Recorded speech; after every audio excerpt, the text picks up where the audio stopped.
که تاسو غواړئ چې زموږ د واتس اپ میسیجونه څوک ونه ګوري، زموږ د ګیلری تصویران چې دي دا څوک ونه ګوري، زموږ د فیسبوک اکاونټ چې دی دا څوک کولاونه کړي، نو دا هر سره چې دي دا تاسو په خپله محفوظ کولی شئ. اکثر ځینې کسان د تصویرانو دپاره قسمه قسم اپلیکیشن په موبایل کې انسټال کړي وي چې په دې باندې موږ لاک ولګوو او زموږ دغه تصویران چې دي دا څوک ونه ګوري، نو د هغې سره ستاسو دغه تصویران ستاسو ډیټا چې دا محفوظ نه وي. په موبایل کې خپل یو سیټینګ شته چې د هغې په ترو باندې دا هر سره تاسو محفوظ کولی شئ او په خپل دغه اپلیکیشن باندې تاسو لاک لګولی شئ.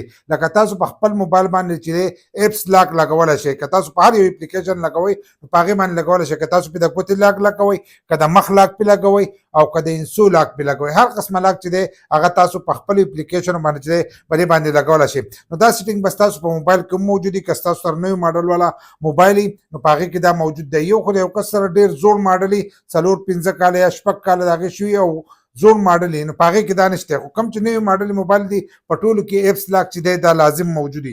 نو تاسو په خپل ایپسونو باندې چې دی لاک لګولی شئ. د هغې لپاره به تاسو داسې چل وکئ چې تاسو به خپل موبایل چې دی دا به د ځان سره کولاو کئ او په هغې کې به سیټینګ د ځان سره کولاو کئ. څنګه چې موږ د ځان سره دا سیټینګ کولاو کړی دغه شانتې به تاسو د خپل موبایل سیټینګ چې دی دا به د ځان سره کولاو کئ. په دې کې به لاندې راشئ، چې لاندې راشئ دلته کې به تاسو ته ښکارېږي پاسورډ اینډ سیکورټي، دا لیکلی دی یا به سیکورټي لیکلی یا چې دی پاسورډ به لیکلی. خو د ایپس لاک چې دی هغه تاسو ډایرکټ هم سرچ کولی شئ. اوس ګورو دا موږ د ځان سره کولاو کړو، چې څنګه موږ دا کولاو کړو نو موږ دې مخ ته رالو، نو د دې مخ نه چې دی تاسو په خپل موبایل باندې داسې لاک هم لګولی شئ. لکه په سکرین چې کوم لاک وي، که تاسو د ګوتې لاک لګوئ، د مخ لاک لګوئ نو هغه تاسو د دې ځای نه چې دی هم لګولی شئ. نو دغه هم تاسو ته ښکولی شئ. د دې ځای نه لاندې به تاسو ته ښکارېږي ایپس لاک، ایپ لاک لیکلی دی، نو د دې ځای نه چې دی دغه لاک تاسو لګولی شئ. څنګه به یې لګوئ؟ په دې باندې چې دی په دې باندې به تاسو ډېر زور وکړئ. چې څنګه په دې باندې تاسو زور وکړئ نو دلته کې ستاسو نه کوډ چې دی دا غواړي، نو په دې باندې به تاسو یو کوډ چې دی هغه به ولګوئ. لکه تاسو که په هر یو کوډ لګوئ، که پاسورډ کې پکې لګوئ او که دغه شان دا موږ چې پې کم لګولی دی دغه شانتې پې دا کوډ تاسو لګوئ. نو دا پې د ځان سره ولګوئ او چې کوډ څنګه ولګوو نو تاسو به دې مخ ته راشئ. دې مخ نه چې دی موږ سکیپ کړو، چې سکیپ یې کړو نو دلته کې زموږ دا لاک چې دی دا کولاو شو.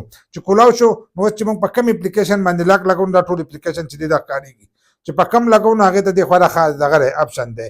د دې ځای نه چې تاسو آن کړو نو هغه لاک چې دی هغه به ستاسو په دغې ایپس باندې چې دی په دې باندې به ولګي. دغه شانتې د دې ځای نه دغه لاک چې دی دا تاسو لګولی او بندولی شئ. که تاسو بیا وایئ دا لاک چې دی دا موږ ختم کړو، دا لپاس ځای چې دی دا یې ووالو نو د دې ځای نه چې دی دا تاسو ختمولی شئ.